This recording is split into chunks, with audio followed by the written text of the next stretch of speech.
You're listening to the Savoir Faire audio experience. Are you ready? The Savoir Faire experience is your guide to everything that has to do with lifestyle. From dating, rides, style, and entertainment. All brought to you by the editor of Savoir Faire magazine, Robert White.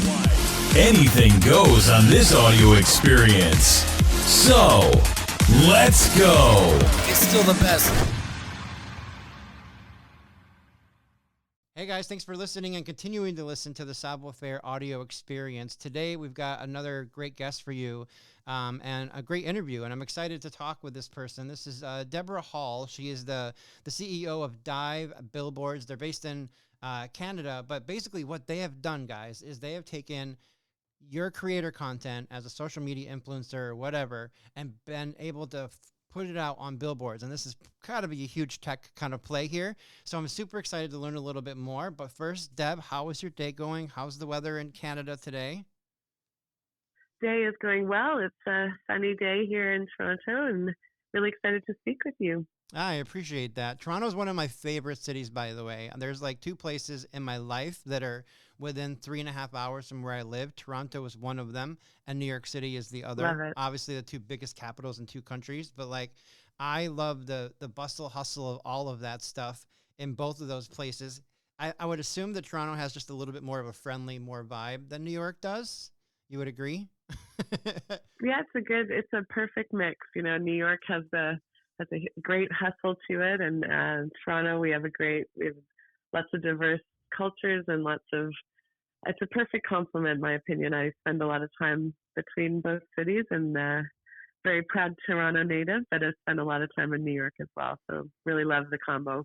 Yeah, I love the combo as well. It's really cool. So I want to learn more about you. What we're going to do today is just kind of answer some questions about who Deborah Hall is and the things that you've done in your life, and obviously some entrepreneurial kind of pokes here because you obviously have accomplished so much in your entrepreneur journey. But I definitely want to talk about DIVE and get into this company and the structure of this a little bit more. So first, maybe we can just build the timeline and you can just introduce us to who you are, a little bit of your history. And I always say, why did entrepreneurship choose you instead of you choosing it? Because you obviously were successful at it. So talk to me a little bit about that, your background and where you come from. Sure, no problem. So I'm a mechanical engineer by training, so I've always loved tinkering with technology and becoming a mechanical engineer. I was naturally curious about both hardware and software technology, so I always loved studying physics. That's my favorite subject as going through at school. I was also a competitive swimmer, so I was really into sports. Getting into the workforce, I started as kind of like a manufacturing engineer, and I would always learn at the end of designing a part that there was still a decade until the part would become actually manufactured and make it to the physical world. So with the advent of all things digital and the internet, I was really, really excited to start to work with technology where you could build something in a day and publish it that evening to what was then, 1997, 98, the new World Wide Web. So right. I started to work with a New York-based company called Rare Medium and through a Toronto-based company called Hype. And this is kind of prior to 2000. So it was the first websites. We built the first website for Forbes.com. And it was just such an exciting journey to be in this new technology world. And then throughout that, I ended up working in, advertising, digital advertising with publicists both in New York and Toronto. Then I took a little time out to study my MBA to get a little bit more training in the finance. That is probably what got me started about thinking, entrepreneurship, because in retrospect, without any business or finance, with just the technical kind of mindset, the MBA really helped to get me thinking about what would it take to start a company. At the time I started that, I also started working at Yahoo in Sunnyvale, and this was just before the first iPhone was announced. If you can imagine all the web browsing that was just about to happen. Oh, yeah. When I was at Yahoo. It was incredible. It was just one of my favorite jobs because I was able to work on the mobile side of the business at Yahoo. Yahoo Finance was one of the largest properties at that time. It was huge amounts of traffic on BlackBerry devices, and as the iPhone came into being, working on mobile apps with Yahoo. On the personal side, I was just about to have my daughter, so I was also becoming a mom. I was traveling to Sunnyvale, every other week on Wednesdays through Sundays. So I was trying to figure out how to balance the world of tech with the world of motherhood. And then throughout that journey, that's what got me interested in entrepreneurship, because my head couldn't stop thinking about all the tech things that we were building at Yahoo. I couldn't do the commute any longer to Sunnyvale. So I still want to start a company. So I started a mobile company in my basement, and it was called Web to Mobile. The concept was taking all of the desktop websites that were just formatted for the desktop and bringing them, almost like a Bitly extension, allowing them to convert directly to mobile websites. And that company I sold in 2010 to a media company here in Canada called Tourstar. Following that, I was interested in all types of screens. As mobile content was moving, becoming the year of mobile. This is 2011, 2012. We saw the sea change of a whole bunch of mobile content. It was mobile was everywhere as we see it today, pervasive. Everyone's, on their phones all the time.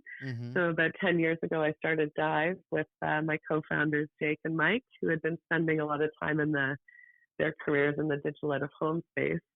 And really what we've built together is a combination of bringing all of the best of mobile and creative content into the physical world. So using screens at retail, your TV screen, your home TV screen, using billboards in new ways, and just finding new audiences for that on-platform content. So it's been an amazing journey. Just very thankful for all of those, all of the steps that have led me to today. Yeah, that's amazing. And congrats on being able to build and sell a company. I think that's a unique strategy for most entrepreneurs, is that there's always some kind of exit at the end, and we hope at least. And when you build something up and you're able to kind of sell it off and have somebody else see the value in what you've created, that's super unique. And web to mobile technology, maybe then it was very, very unique, but now it's every day. Every day we get on our mobile phones and we are connecting with things that also have a web version. And that uniqueness of that is extremely cool. But you did dive into a little bit about having partners and building DIVE. And so I want to take that deep dive with you and talk more about it. So this business is extremely unique, but I want you to kind of break it down for me a little bit. So is there a network of billboards through Canada or the US that you guys have access to? And so when I want to utilize your service and put my TikTok video, for example, up on a billboard, how does that process work? What's the start to finish for your customer? Yeah, so thank you. It's a great question. I mean, really the exciting part about what we do is it spans the globe. So we plug into many digital billboards around the world, all the way from, Dubai, Japan, you name it. And the big piece of what we do is around brand safety. So our DIVE system allows approvals to be gained from the platform, from the creator themselves, and from the brand. So it's really keeping that brand safe environment, so that when you're bringing your content, your creator content, just our team will be at the human level of moderation, so to make sure the content's appropriate for the out-of-home screens or the CTV screens. But in essence, our campaign system is the reason clients come to us, is that it builds a playlist of content. So it could be, imagine a brand spot, followed by a creator video, followed by a user-generated video, so that when people are seeing these creator performances in the physical world on billboards, it's really relatable. So it's not just maybe the shiny creative views, it's also the everyday person that sees themselves on billboards. And that's something we've seen over and over and over again from our work, is that when people become billboard famous, there's this serotonin rush. They get so excited to see themselves on, whether it's Times Square, whether it's, in the UK, whether it's in France. It's just over and over and over again. We see that thrill of people having a moment on the digital billboards. That's awesome. So when people are using your service to do this, do you guys have a photo capture? I mean, clearly I can't be in India and in New York City at the same time. So is there a photo capture to kind of like to get a picture of the moment that my stuff is on this billboard? Absolutely. So that's part of it was actually something we invented when we couldn't travel across the borders in COVID. We developed these teams of videographers that would go out to every market, within their market. They would go out to the screens in Vietnam, the screens in Malaysia, and they would grab this footage so that we could pull it back into platforms. So whether it's a campaign on TikTok or whether it's a campaign on X, we would tag the creator back saying, hey, so-and-so, you're having a moment all around the world, and tagging them back with these campaigns really, really made it sing, because then when the creator sees that, we're taking the time to grab that moment and to share it back to them, it just gives that, because you're right, if they weren't able to go to the billboard, a lot of our creators do go to the billboard, but if they aren't able to make it, it was a way to close the loop with the platform. Yeah, that makes a lot of sense to me. That's extremely cool, because I feel like traditional marketing advertising stuff that we think of with like TVs and obviously with a magazine maybe or newspaper, those very traditional kind of media sources. And I feel like billboards are kind of wrapped into that depending on what you're doing. The digital billboards seem to be kind of holding on to the modern trend a little bit more, but the traditional like paper billboard or whatever that is, it's also part of that traditional kind of media source that's kind of fading a little bit. So doing digital billboards is kind of cool, but I could do a campaign potentially worldwide with you on billboards all over the world potentially. Yeah, and we're serving them in new and different ways. So the ways, like to your point about the paper, as billboards change, a lot of billboards year over year, a significant number are changing to become digital, and that sea change is really important, especially as it relates to retail for us, because we see that still with over 85% of purchases being made by consumers at the retail, we can really inspire people within those different environments, with whether it's trends around cooking, trends around fashion, trends around makeup. It's been really fun to play in those different environments. Yeah, that's cool. Do you see like an uptick with your customers as far as that when they do a billboard campaign, actually getting response from the billboard campaign? Are people hitting a QR code? Are they following these users? Like, what's kind of happening with that piece of it?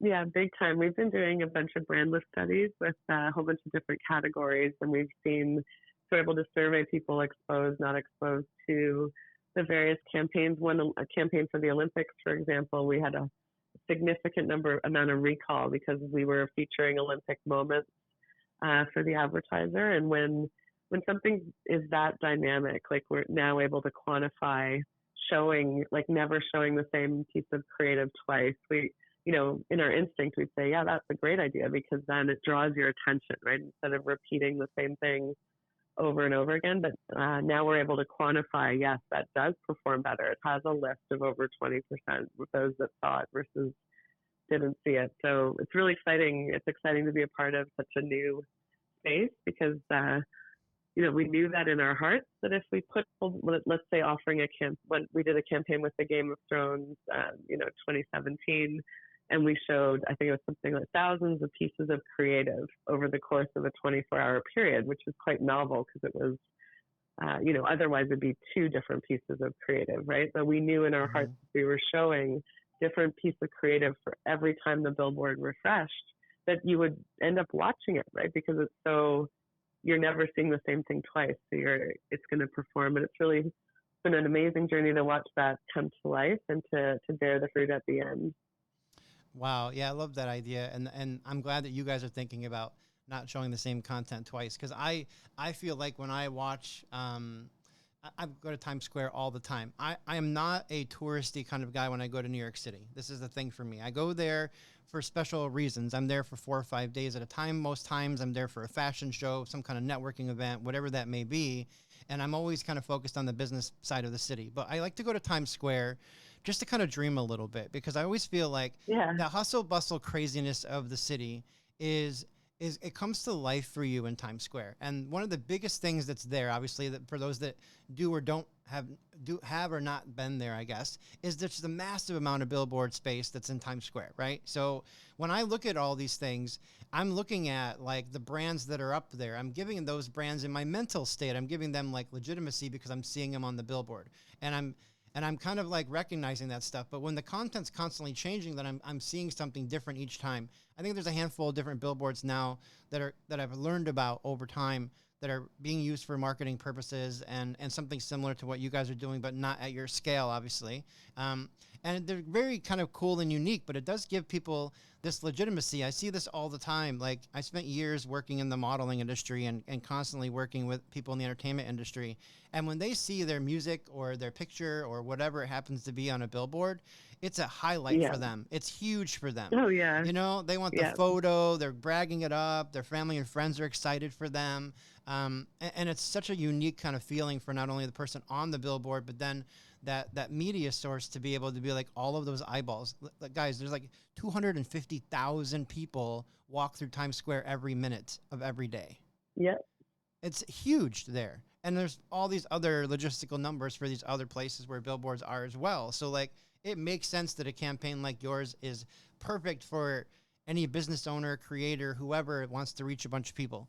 On your website, there's a term here that I want you to dive into, a definition for me. I see it. I know what it means, but I'm curious to like how you break it down. It's called DOOH. So Digital Out of Home Strategy. What does that mean to you guys? Yeah, so that speaks to the trend we were just talking about the paper billboards converting to digital. Mm-hmm. So as more brands, more digital brands, if you think about all the money that's spent in marketing, a whole bunch more money in the last 10 years has been focused on digital, right? So what does that mean to people? That means a lot of it's desktop, it could be mobile, it could be their social plan. Now it includes their digital out of home. It can be extended to their digital out of home campaign or their strategy, which is exciting because usually these two worlds, as you mentioned at the beginning of the call, you know, traditional media like billboards was never really considered in a digital plan. And what we're bringing is those two worlds together. So as you do amazing things as an advertiser on quote unquote digital, we can help bring those to the physical world, which is where the magic happens. Actually, last November, just thinking of Times Square, we did a campaign for the Hunger Games, the Hunger Games movie that launched. Yeah. And we had a choir singing live, singing The Hanging Tree on the Duffy Square, the Red Steps in Times Square. And it was quite an amazing, so we had a live stream. It was live streamed to multiple platforms, but having that performance, because the magic of Times Square is that you do a performance as a pop-up where it's not a staged, you know, we did it literally, no one had any notice. Mm-hmm. And it's amazing how you can draw attention in Times Square, you know, with a choir singing, like, and we streamed that choir's performance to the billboards all surrounding the Red Steps. Mm-hmm. And that was it was one of our most successful campaigns, but it really was a spur of the moment, you know, impromptu concert with all the cast coming together. But the power of that social, people getting a social media alert and then making it to the performance, and then combined with the magic of Times Square having that amazing foot traffic, is really the power of digital out of home. Yeah, no, I love that. Listen, I have a massive dream for Times Square one day. Good. Savoir-Faire obviously is a magazine by itself, but the company that owns Savoir-Faire that I'm the CEO of is called Dolphin Entertainment Company Incorporated. And we've been around for like 11 and a half years. We do all kinds of different things, but the magazine is obviously the reason for you and I connecting. But one of the things that I've thought about a million times is trying to figure out who owns all of the billboards in Times Square. And what I want to do is this crazy viral moment where a dolphin is our mascot. I just want Yeah. all of those screens to turn blue at the same time. And I want a dolphin to do one circle all the way around Times Square on every screen. Okay. I think I'm your woman for that. That's my dream marketing tool for what I want to happen. I want a dolphin to swim one full circle around Times Square and everything turn blue so that every eye goes up and looks at these screens. And then I don't know how you promote the logo at the end of that, but like that's one of the coolest things that I've thought about. I mean, 10 years of going back and forth to New York City and sitting on those red steps. And I'm like, someday I'm going to have a dolphin swim through this entire area. And that's going to be my. Well, let's make it happen. I would love to talk to you about that piece. Okay, cool. So, okay, let's do it. Deborah, I feel like people that are listening either do or don't know who you are. And those that do know you potentially and know your business and some of your background might be upset with me if we didn't dive into some entrepreneurial questions, because obviously you're doing a lot of things in this space as an entrepreneur, marketing, tech, all these different categories. But you know, I always kind of like want to pick other entrepreneurs' brains and learn some things, because there's just little quotes that people drop, these little knowledge nuggets that I love. And so I'm hoping you're going to do that with us. But talk to me a little bit about, like, let's do a really cliche question. If someone came to you and said, hey, I want to be an entrepreneur, what advice would you give to that person on all the experience that you've learned through your years? I'd probably ask why. The first I also would ask you why if they came to me. Yeah. Because, you know, it's an incredible journey, right? Yet you would have to have a reason, like you're dreaming, or it's a very deep rooted, you'd be really into it because that's the only thing you can think about, almost like to the level that you're, you know, it's nonstop in your brain. You can't stop thinking about it is usually that's the stuff I like to hear on that question. But I'd also like to offer, like, how can I help? Because so many people have helped me in the times when it's really, really difficult to keep going. And I always do my best to help as much as I can others, because it's not one of those things where you send yourself in a direction and you're guaranteed success. My journey for sure has been, you know, you move a little this way, you learn a little more, you wake up the next morning, you keep trying again, and you just ask yourself, why not? Like, why not try that? Why not try this? Exactly. That's why the first question I'd ask is why, and then the second question I'd ask is why not? There's a combination somewhere, the magic is somewhere between those two questions, and the rest is the best part is all of the future and all the exciting stuff that you have to look forward to for, you know, pushing yourself along that path. Yeah, that makes total sense. Can I ask you what your why is? Why is because I'm just so curious and passionate about the space I work in. So I wake up in the morning, my head is swimming with ideas. And the best part about the journey that I'm on is I actually get to use them in a way that's, you know, it's like a win-win for the company, and it's a win-win. I get to, you know, work with my team who's as equally as motivated like the why and curious like I am. So it's been an incredible place to be in right now, just to be able to I really feel like I'm living the dream, and in terms of like what I get to do every day, I'm very, very grateful. Yeah, that's amazing too. And that's one of the benefits that I feel like as an entrepreneur myself is the benefits of being able to kind of manage my schedule. I'm excited every day. Like, I worked a lot of 9 to 5 jobs before I became an entrepreneur 11 and a half years ago.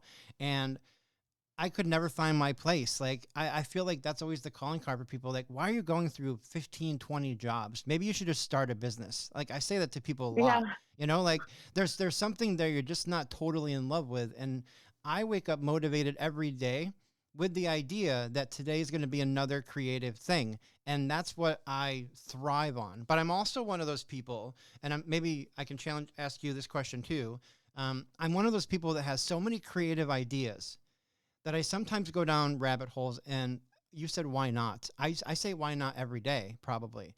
Oh, yeah, Luxury and Entertainment Magazine. I also own that one. It's a completely different Why not? I'm just going to go create it. I have the experience. I can do this. And then you realize you have 2 businesses. And then you're like, oh, web development. Oh, of course, I can do web development, social media. So I should start a marketing agency too. And then all of a sudden, now I've got 3 businesses and like Dolphin Entertainment Company became incorporated because my why not never was, don't do that. No one ever came and said, you're going to spread yourself too thin. Like, I know. that wasn't Well, the that's warning I ever got. Yeah. Yeah. The why is probably the reason I've added that, is like, does it really make sense? You can still wake up in the morning. You don't have to, you could still ask yourself the question tomorrow. But yeah, that discernment of which one, and those are all important questions too. Yeah. So I think from your perspective, and when you're saying why and why not for yourself, is your why not coming up with a creative idea and then figuring out how to incorporate it into your existing business instead of going down another rabbit hole and starting something new? So mostly it's around, could it be bigger than that? Like, could we go bigger than that? Why not? Why wouldn't we try to move to campaigns in Asia? We can do it from here. We can build a team there. Why not? We could, just up leveling the way that we think about the world. Is the world really that big? Well, let's see. Let's try, just push. Because as you realize, one thing I've learned is, as we keep going down some of these roads, a lot of people haven't gone down that road yet in other markets. So that's been a way that the why not can pay off, and just staying curious around all things technology and ways that we could use it in different ways.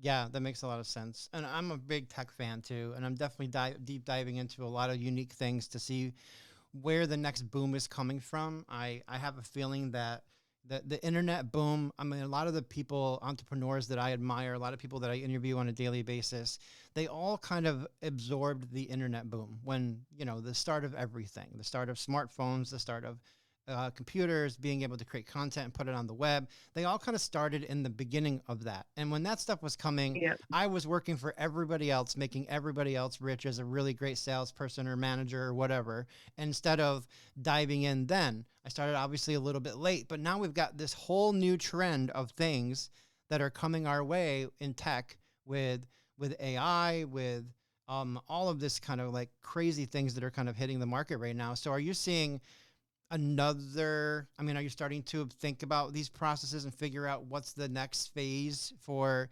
DIVE in that direction?